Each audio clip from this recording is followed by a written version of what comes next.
Hey, Chris, can you hear me?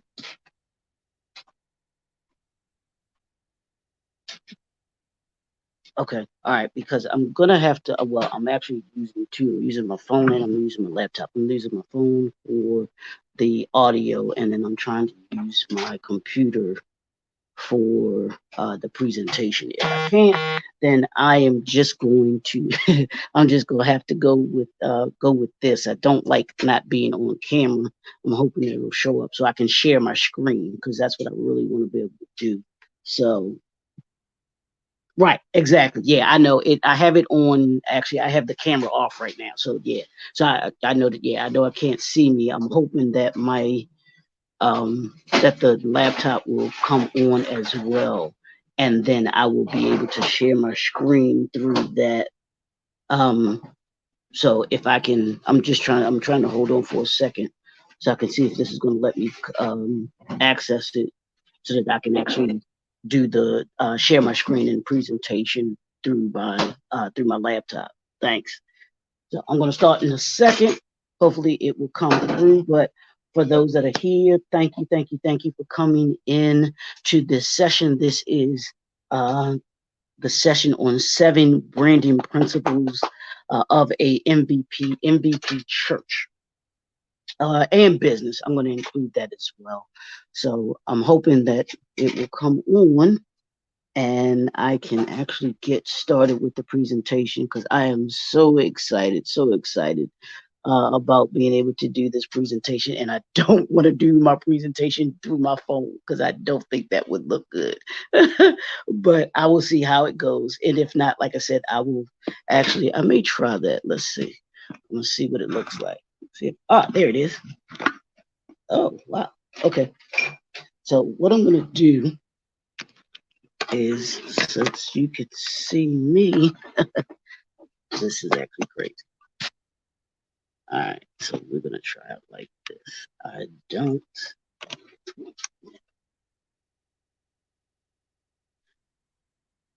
So hopefully you all can see me. Okay. Chris, so I can assume you can see me now, right?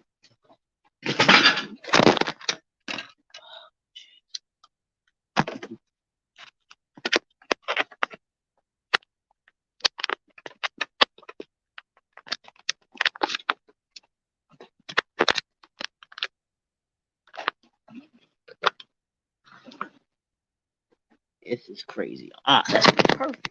That's perfect.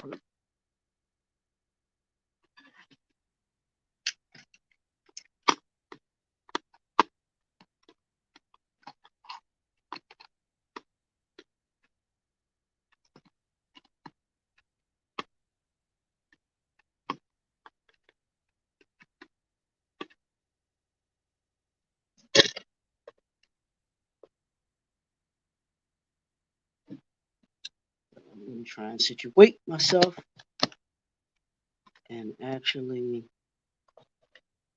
I can hold it down just a little bit. Yeah. So it doesn't look like I'm going to be able to put up the share in the screen. So I'm just going to actually do it this way.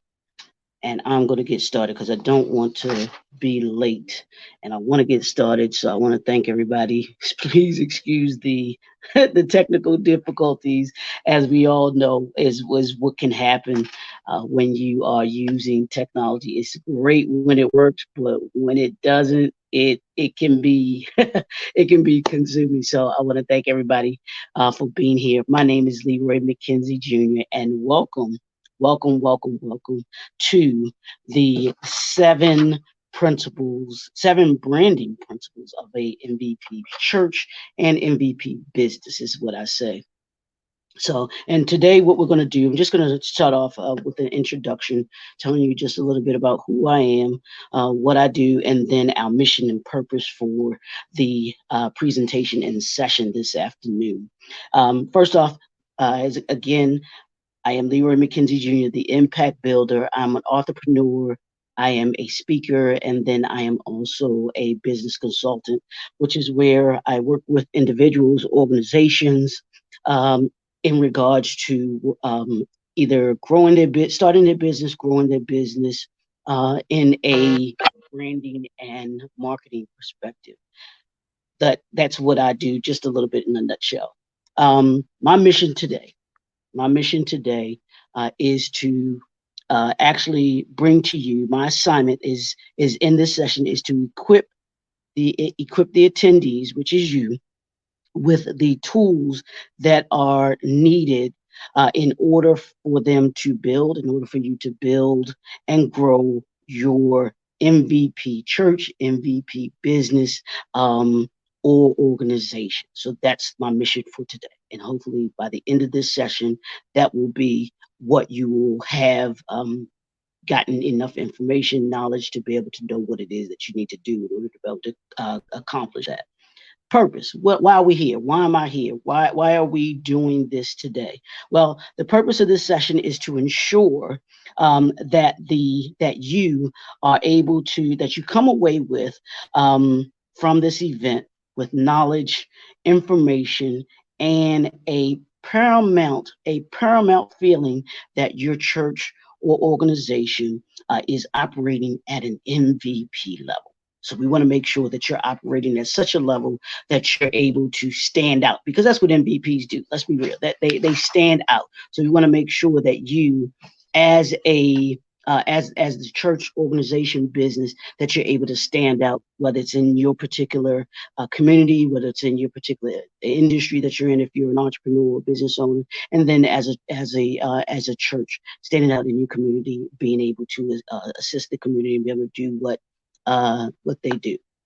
So the agenda for today. The agenda today is to go through these seven principles with you of what makes an MVP church, what makes an MVP business or organization. And I'm going to give you those seven principles. Those seven principles are these. Principle number one is God. Principle number two is faith and prayer. Principle number three is family. Principle number four is education. Principle number five is sacrifice. Principle number six is character. And then principle number seven is discipline. And I'll say those again for you. Principle number one is God. Principle number two is faith and prayer. Principle number three is family. Principle number four is education. Principle number five is sacrifice. Principle number six is character.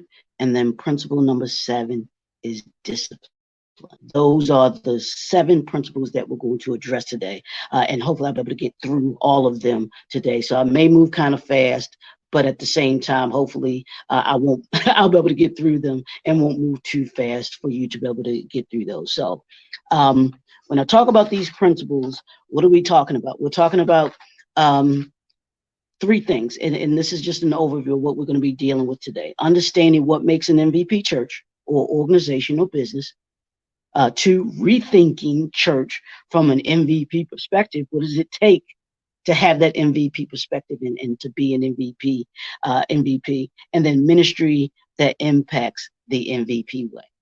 How does an MVP impact, have impact. Because as you know, the theme of our summit this year is ministry that impacts. So how do you be a ministry that impacts? How do you be a business that impacts? How do you be an organization that impacts? So that's what we're going to be talking about today. So let's begin. We're going to begin with principle number one, which is God. Principle number one is God. What does God have to do with being an MVP? I know that's what you're asking. I know you're asking that. I know you're asking that question. So I'm going to give you these three ways in which God has to do with being an MVP church. One, what is the foundation of your church or organization or business built on? I'm going to say that again. What is the foundation of your church or business built on? Number two is, what does God say about your ministry? What does God say about your business? What does God say about your organization? And then three, what are you producing? What are you producing as a business, as a church, as a organization? What are you producing? So what do I mean by what is the foundation of your church built on? What do I mean by that? What do I mean by that is, what is the ideology of your church business? What is the perception of your business, of your church, of your organization? And perception, I mean, what do people think that you're about? What do I mean by ideology? What do you believe in when it comes to your church? Yeah, I know that may sound simple. It should be that as a church, you should be grounded and the ideology should come from God. But there are some that aren't operating from that ideology of God. And then the third one is principles. What principles do you have? We're talking about principles here, but what principles do you have as the church, or as an organization, as a business? What do you have? How do you operate? So that's the first one. What is your foundation of your church built on? Those are those three things: the ideology, the perception, and the principle. What is it built on? What are you building? What is your ideology? What is your perception? What is your principle that you build your church on, that you built your organization on, that you built your business on? Those are things that you want to make sure that you have a firm foundation on. Number two is, what does God say about your ministry? What does God say about your business? At the end of the day, are you answering to what you believe your assignment is? And we'll talk a little bit more about that a little later.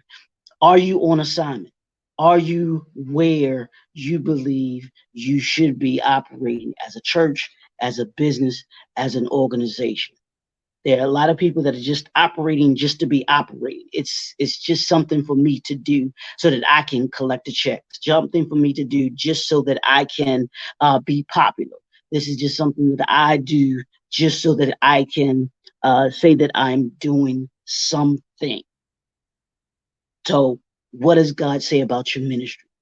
Is he pleased with what you are doing? I'm going to say that again. Is he pleased with what you're doing? So that's number two. And then number three, what are you producing? When I say what are you producing, I mean everything that God created, he created to produce. It has the ability to produce. So what are you, as a ministry, as a business, what are you producing? And I'm going to say it from these three perspectives. What are people gaining from you? And what I mean by that is, what ministries are you providing that the congregation gains from you? What are you providing as a business that people gain from you? I'm gonna let you think about that. What are they gaining from you? What ministry, what business, product, service is it that you're offering that people can gain from you? Second thing is what do they gain with you? As a church, operating as a church, what is your congregation gaining from you, with you? I'm sorry. What are they gaining with you? By being with you, by coming to your church, by being a part of that, what is the community gaining from you?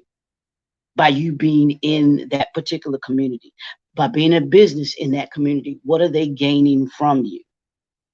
What partnerships do you have?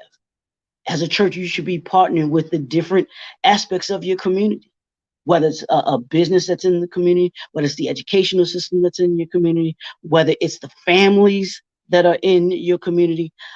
What are they gaining with you? What are those partnerships? What are those collaborations that you're doing that assist you in being able to be to meet the needs of your community, of your congregation, and then of your particular city that you are involved in, your local area that you are involved in? You should come from that perspective as a business, as a church, as a ministry, as an organization, as a business. And then the third thing, what are they gaining for you? And what I mean by gaining for you is, are people talking about you? Do your members tell other people about your church? Do your clients, customers tell other people about who you are and what you do? That's most important, because that's how you are able to grow. One, that's how you connect, that's how you grow, and that's you build, is by having them do things for you, do that talking for you, be who you be your mouthpiece, so to speak. So what are they saying about you? Or are they saying anything about you? Or are they just not telling people the church that they go to, or the business that they've gone to, that they didn't get, what they were expecting from you when they came to your business or to your church? I mean, they've talked about it in these sessions earlier today, and actually throughout the summit, the expectation. Reverend LaKesha talked about it. What are people expecting when they come to your church? But then, two, what are they receiving? What are they gaining? What are they getting? So that's principle number one, is about God. Principle number two is faith and prayer. Well, faith and prayer has to do with you being in MVP churches, because it has to do with, what do you believe? What are you planning? And then what are you working on? And what I mean by that is, what do you believe? What's the foundation of what it is that your church is operating from? Is it that belief in God? Because there are some churches that don't operate from that belief. Like I mentioned, it's operating. Some operate just out of having the notoriety, having the fame and the glamour that may come along with that. You have some that that they have a belief, but they are afraid to show that belief and to pour that belief out into the community that they are part of. And that's whether it's a church or whether it is a business or organization. What do you believe in? What are the foundational pieces and structure that you believe in? What are the three things? And I want to get people to, if you can, put it in the chat. Three things that you want people to think about when they think about your church. What are the three foundational things? I'll give you an example. For me and my business, here's three foundational things that must be a part of any and everything that we do at JNF Enterprises. It must enlighten, empower, and impact. I'm saying that again: it must enlighten, it must empower, and it must impact. And it does. To enlighten someone is to teach someone something. To empower is to equip someone. And then to impact is to influence or move someone to an action. Those are the three things that everything that we are a part of, we must have. It must have. This summit that we are a part of now. It's enlightening, it's empowering, it's impacting. What is it doing? It's teaching us something, it's equipping us with something, and then it's impacting us to do something. That's what I mean when I say, what do what the three foundational things that you want people to know about you, your church. And then, what are you planning? What are you planning? As a ministry, as a business, what are you planning? Excuse me, what activities do you have that address um, issues for your congregation? If you talk to your congregation, they will tell you what it is that they are in need of. And then it's up to you as the leader of that, of your church, your ministry, to be able to address those needs.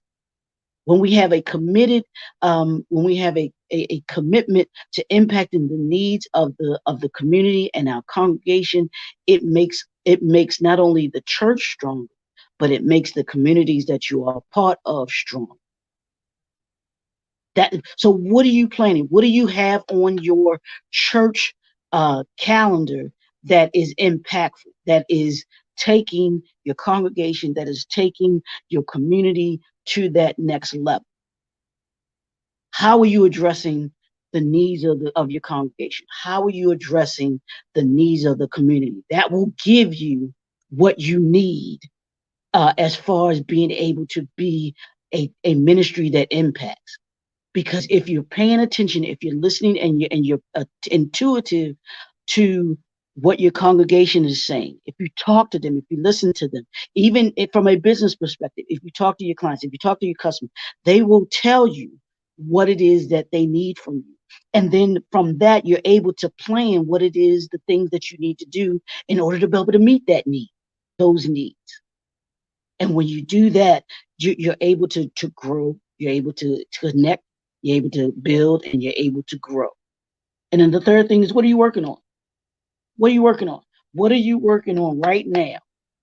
Give me one aspect of your church that you're working on, whether it's from the organizational side, whether it's from the congregational side, addressing those needs, or whether it's from the community side.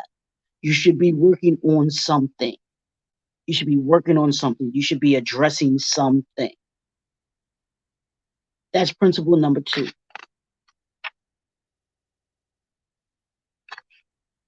Principle number 3 is family. Well, what does family have to do with being an MVP church, MVP business? Well, let me tell you. When I talk about family, I'm talking about the concept of family. And what I mean by the concept of family means structure, family means support, and then family means legacy. Those 3 things. I'm gonna say that again. Family means structure, means support, and means legacy. Let's start with the structure aspect of it. Do you have your organizational structure in place? Is it sound? It may be in place, but it may not be sound. But how do you get it to be a sound structure? Because that's one of the keys, and one of the things that I've found is a lot of churches may have they have the tell pastors, ministers, is they have the theological down pat. They understand it. They can give you they can give you a text and run it up and down, in and out, upside down, all they can flip it, all of that. But when it can't comes to the organizational structure of the church, it's not sound. It's not together, like it's not structured the way that it should be, so that you as a church, you as a business, can operate at an MVP level. Because that's what we're here talking about. Talking about operating at an MVP level. So the first part is your organization is structure in place. And if it's not, then that's something that you need to ensure to be able to shore up. Coming out of this summit, you have to be honest with yourself and say, wow, that's something that I need to work on. That is one of my priorities coming out of here, is that I will make sure that my organizational structure is sound. Making sure that your organizational structure is sound. So 2, the second part of the family is, how does ministry support the pastor? How does it support the congregation? And then how does it support the community? Let's say that again. How does your ministry, how does your business, well, from ministry, how does it support the pastor? And what I mean by that, how does it support the pastor, is when the pastor has certain events and things that he has brought to the church, and he sees that there are needs that the congregation has. Are you supportive of it? Do you show up? Are you one that says, "Hey, Pastor, I'm here if you need for whatever you need. Let's get this done. We know that this is something that is a need not only for the congregation but for the community. I'm there for you. I'm going to show up. I'm showing up. I'm going to take charge of this so that you don't have to worry about it. I'm going to handle this so that you don't have to worry about it." What support are you giving the pastor? Second thing is the congregation, and that goes from the pastor rolling into the congregation. He or she makes an assessment and is listening to what his congregation is telling him or her that they need, and they address those particular needs. And let me say it like this for the business owners and entrepreneurs that may be here: you are the answer to that problem. And what from a ministry perspective, the ministry or that particular event or that particular thing that you are providing as a ministry is the answer to the congregation's problem. Your congregation says they have an educational issue. You bring in those things or you implement those things that will teach them from an educational perspective. You have a congregation that has entrepreneurs or has a desire for entrepreneurship. So what do? You bring in that information, those things that have to do with entrepreneurship, so that can be nurtured. That's the support of the congregation. And then the community, same thing. What are the needs of the community that you are a part of? If you are engaged in the community will tell you what their needs are, where you're able to delve into those and deal with those. We talked yesterday about there was a political aspect of rethinking church that I believe there, and that's something that may be a need. The congregation may need to be educated more on the political views, on who their community on their who their local government officials are. So you bring in those government officials so that that congregation can get to know them better, so that when voting time comes around, they know who they are, they know the issues that they stand for, they know what their platform is. So it's understanding all of those dynamics. How do you support the pastor? How do you support the community? How do you support the congregation? Those three aspects of it. And then the last one is legacy. Legacy. What legacy are you building with your ministry? What legacy are you building as a business, so that the next generation that is coming behind us is aptly prepared to be able to do ministry, to do business, and to be able to address the needs of the community? You have to make sure that they have a voice and that they have an understanding, and build that voice and you build that understanding so that they are equipped for leadership. I call it being equipped for leadership. Are we equipping them for leadership? Are we equipping them to take the reins once we are ready to step away or step aside as elders? That's one of the things that we have to get better at as church, as ministry, as business, as organizations, passing that proverbial baton to the next generation and being able to ensure that they are being groomed the right way, that they're being taught the right way, so that they have a clear understanding of that. So that's principle number 3. Principle number 4 is education. And we're going to talk about education is what is the culture you're building in your church, your business. How are you teaching from the pulpit, and then how are you teaching outside of the pulpit? Understand that there's 2 different dynamics to it. We'll get into that really quickly. And then what do you learn? So let's talk about what is the culture you are building in your what is the culture that you're building in your church. And what I mean by that is you teach to learn, and then you learn to teach. We're here today as a part of this we're teaching those that are the presenters. We're teaching so that you can learn. And then you as a participant are learning so that you can then teach. I'm gonna say that again. You teach to learn, and then you learn to teach. And I call it the picture in the glass theory. And what it is you know, you go to a restaurant, you go and you sit at a restaurant, and at each of the place settings, there's a glass, right? You sit there, they have a glass, and then what you do is you take that glass, or they bring a pitcher out to the table, and the pitcher is filled with water, tea, lemonade, whatever it's filled with, and they then use that pitcher to pour in to all of the glasses and fill those glasses up. Sometimes we are the pitcher, i.e., the teacher. Sometimes we're the glass, i.e., we're learning. Sometimes we're the pitcher, sometimes we're the glass. This form that we're in, the Rethinking Church Virtual Summit, is about you getting poured into. You are the glass. In this, you're the glass. I'm the pitcher.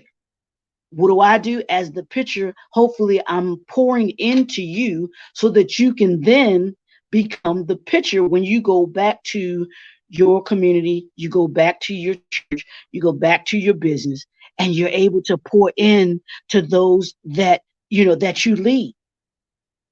The teach to learn, learn to teach. Second thing is, how are you teaching from the pulpit and then outside of the pulpit?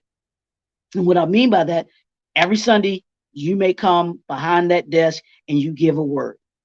You are teaching them about an aspect of ministry, about God, or even if it's from a business perspective, you're showing those that operate with you or that you lead on a day-to-day basis what it is that they need to do, how to do it, and everything like that.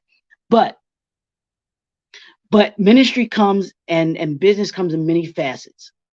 Whether you're behind the desk and you're teaching, or whether you are outside of from the desk, outside in the community, and you're actually engaging the community so that you're able to fulfill their needs and what it is that they're telling you that they need. So it goes from both teaching and learning from behind the desk, the pulpit, and then also outside, away from the desk, because you may also have activities. We talked about having activities that don't have to do with you being behind the desk. It has to do with you offering different workshops, different things that people can come to the church and gain information from. So that's what I mean by teaching from the pulpit and then outside of the pulpit. What are you doing? Same thing as an entrepreneur. What are you doing on a day-to-day at your desk? But then also you have to come from behind the desk in order to be able to do those things. So that's what that is. And the third thing is, what are you learning?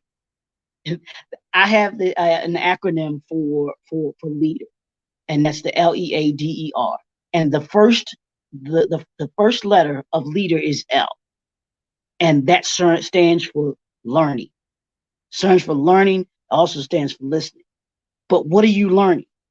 You've come to this summit to learn. Hopefully you've learned some things that you're able to take back and use. As a leader, you should always be learning. Always be learning. It actually, when you're learning, you're actually able to hear what it is that needs to, issues that need to be solved, what people are saying, and have a true understanding of what it is to be able to do what you need to do. So what are you learning here at the summit? What are you learning? What have you learned in these 3 days? These two and a half, going on three, just the third day. We're in the third part of it. But what are you learning? What can you take from this summit that you'll be able to take back home and be able to implement right away? It's so much. So what are you learning? And here's a thing too, is what are the pews saying? I wrote this down. What are the pews saying? What are your clients saying? And what I mean by that is, are they taking the knowledge, the information, and the resources that they're gaining from you, and are they not only implementing them themselves, but they are also telling others about what they've learned. They're telling others, come and see a man who told me about myself. Some of y'all know that scripture. What is the community saying about you as a business, as a ministry? Are you that impactful? Are you having that kind of an impact in who you are and where you are in the community? So that's principle number 4. Principle number 5 is sacrifice. Number 5 is sacrifice. And here are 3 things. What is the cost of ministry? What is the cost of obedience? And what is the cost of believing? Those 3 things. What is the cost of ministry? What is the cost of obedience? And what is the cost of believing? And what do I mean by what is the cost of ministry?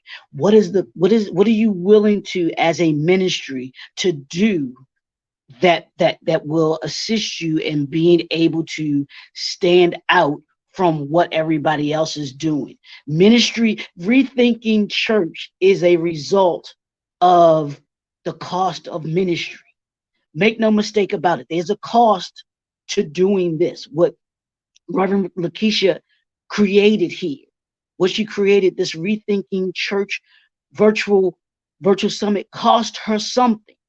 She had to sacrifice something in order to be able to do what it is that we're a part of right now. And then that leads into the second part. What is the cost of obedience? Her cost of being obedient to what God told her. There are probably several other things that she may have wanted to do and could be doing, but she was obedient enough to what God was telling her to do, to say, you know what, rethinking church is what needs to be done. This is what I'm called to do. This is my assignment. She talked about that. She talked about being on assignment. What is your assignment? Understanding what your assignment is.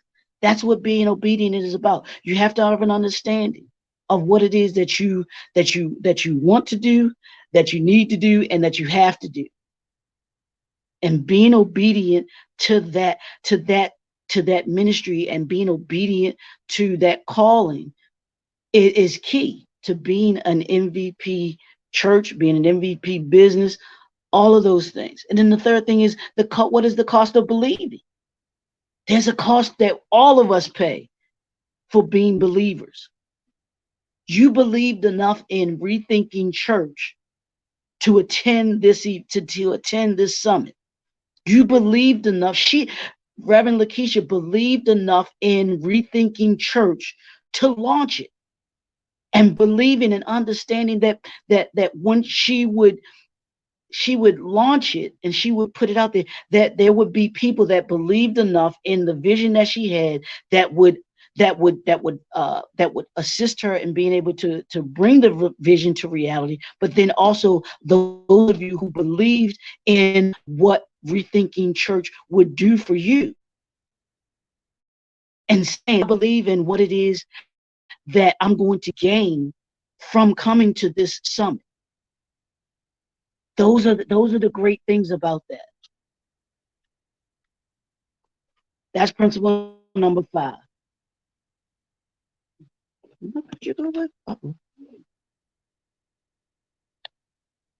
Make sure that I want to make sure. I'm sorry, y'all. I want to make sure that, because I don't see myself, so I got to make sure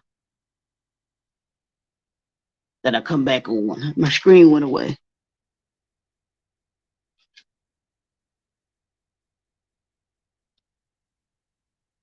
There we go. Let's see if it comes back. I don't know if you all can see me. Give me a thumbs up if you all can see me, because I don't see myself on the screen there. My screen went away for some reason. But anyway, principle number 6 is character. What is your character? What is your character? And what I mean by your character is, what is the word about your ministry? what does your ministry stand for? And then, does your ministry speak? I'm gonna say that again. What is the word? What is the word about your ministry? What does your ministry stand for? And then, what does your ministry? Does your ministry speak?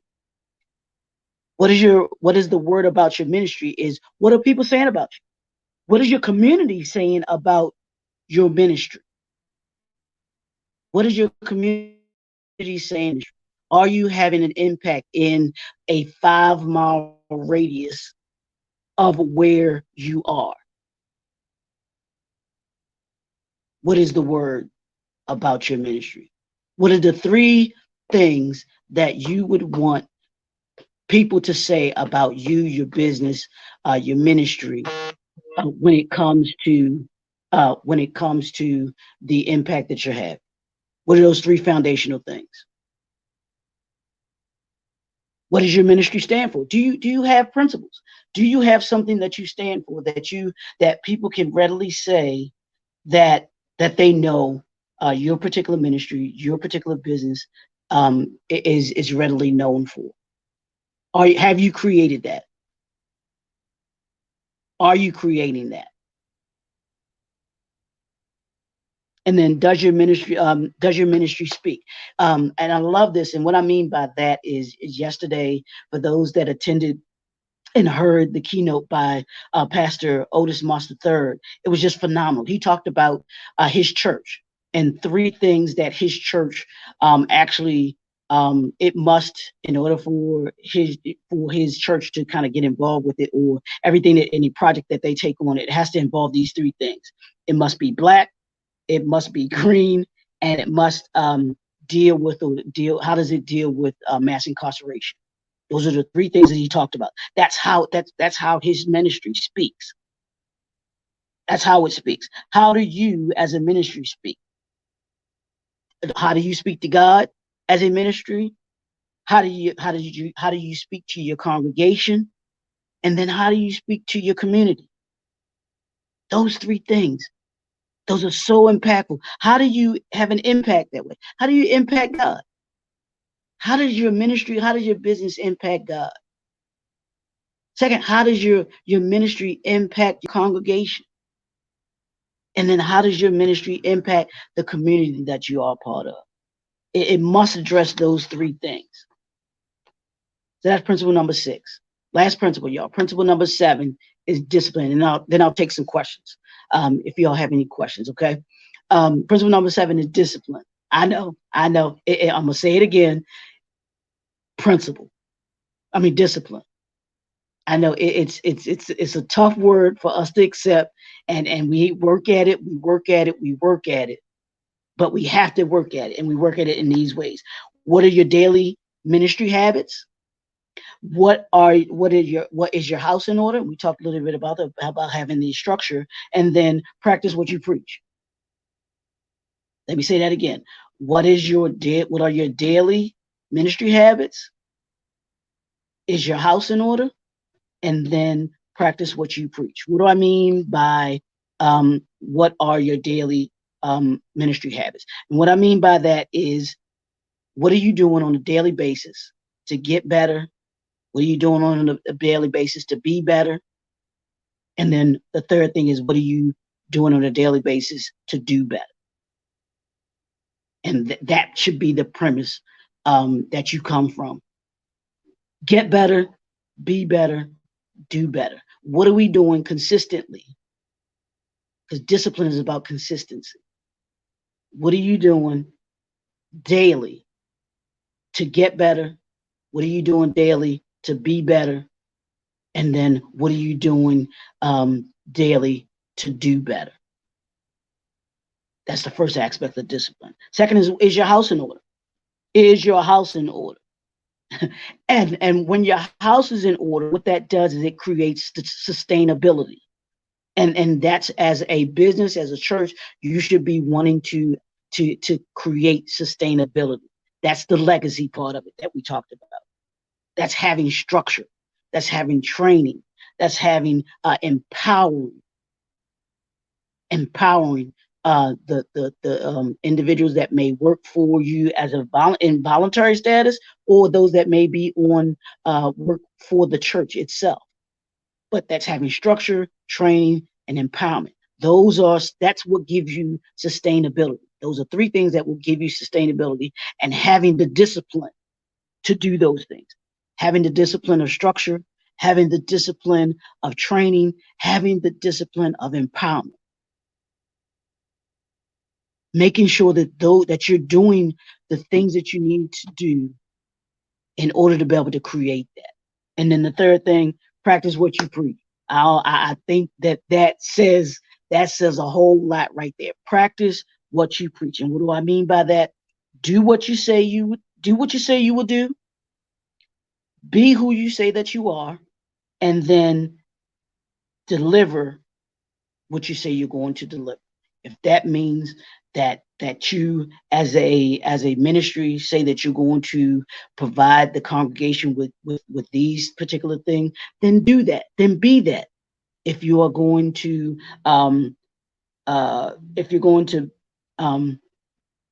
if you're going to as a church, as a business, have a particular ministry, then you want to make sure that particular ministry is a part of who you are as a church. And then it's about delivering the results. The R in leader, as I mentioned earlier about the acronym for LEADER, being a leader, the last aspect of a leader is results. What results are you getting? What results are you getting as a ministry? What results are you getting as a business? What results are you getting as an organization? And we have to be honest about that. If we're not getting the results that we want, why aren't we getting? You have to do a true assessment of why aren't we getting the results that we want. What is it that we need to do in order to be able to gain and get the results that we want? And when you do those, when you're able to answer those questions honestly, then I believe you become that MVP church, that MVP business, that MVP organization that you were assigned to be. So those are the 7 principles that I believe that if you operate by, then I believe you will be that MVP church that you are called to be. And I'm gonna give you those as an overview. Those 7 principles are God, principle number 1, God; 2, faith and prayer; 3, family; 4, education; 5, sacrifice; 6, character; and 7, discipline.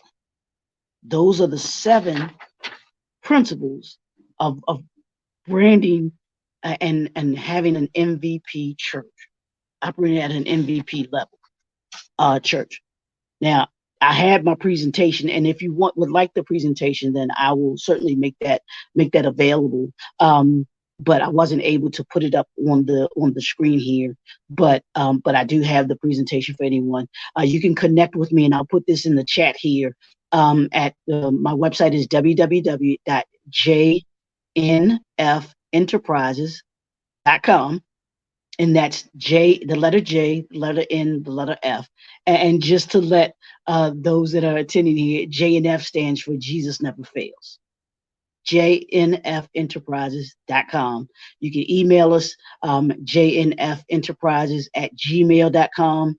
You can connect with us on Facebook, JNF Enterprises LLC. We're on LinkedIn under my name, Leroy Mckenzie Jr. We're also on YouTube. You can definitely want to check us out. Like, subscribe, share, comment. There's a ton of content that we have on there about business, just about those things that are necessary in order for us to be structurally sound as a church, as a business, as an organization. So you can check that out as well. And that's under JNF Enterprises too. If you go into YouTube, you can actually pull that up too. So if there are any questions, please put them in the chat right now. I'll take a look. I'll see if I can take a look at them. I don't know if I can see them, but I'll try. Let's see. Yeah. So if you have any questions, you can put them up. And what we'll do is we still got about just about 5 minutes left, just 5 minutes left. So I will be sure if you have any other questions, I'll be sure to address them in the chat here. But please, and your Yes, I will definitely put my contact information in the chat here. So I want to thank you all for attending, for coming and coming in and attending this session, the 7 branding principles of an MVP church. I truly believe that if you implement these principles, then your church will certainly, and business. Like I said, these don't only just apply to churches, but it applies to businesses. And I do have a 7 fundamental strategies of business that I deal with as well. And we go into the different aspects of how to bring in, how to market your business, and you can use those as well. Even for it's actually meant for the church as well too, because I do consulting, business consulting for churches too, and assisting them in being able to from a marketing and branding perspective to get churches the out there to get them as a part of engagement in the community as a whole, but then also just as churches so that people can know the great things that are going on in and through our churches, because there's so much that our churches are doing and so much more that we can do. But if nobody knows about it, if nobody can see who you are and what you do, then it won't assist you in being able to be a ministry that impacts. So my name is Leroy Mckenzie Jr., the Impact Builder. You can connect with me, like I said, on Facebook. I'll be here for the rest of the rest of the summit as well. We'll be closing out in a few minutes, but I'll be around in the networking area there too, so you can come and connect with me there as well. We can talk as well. Oh my God! Oh no!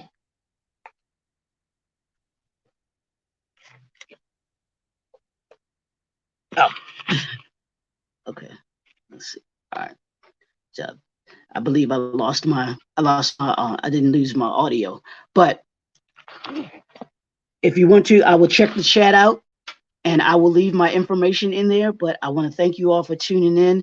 And at 3 o'clock, we go back to the main stage where Reverend LaKesha is going to close us out. We want to thank you all for joining us. We appreciate you, and we'll see you at the end of the summit, and we'll see you next year. There's some exciting things going on for next year.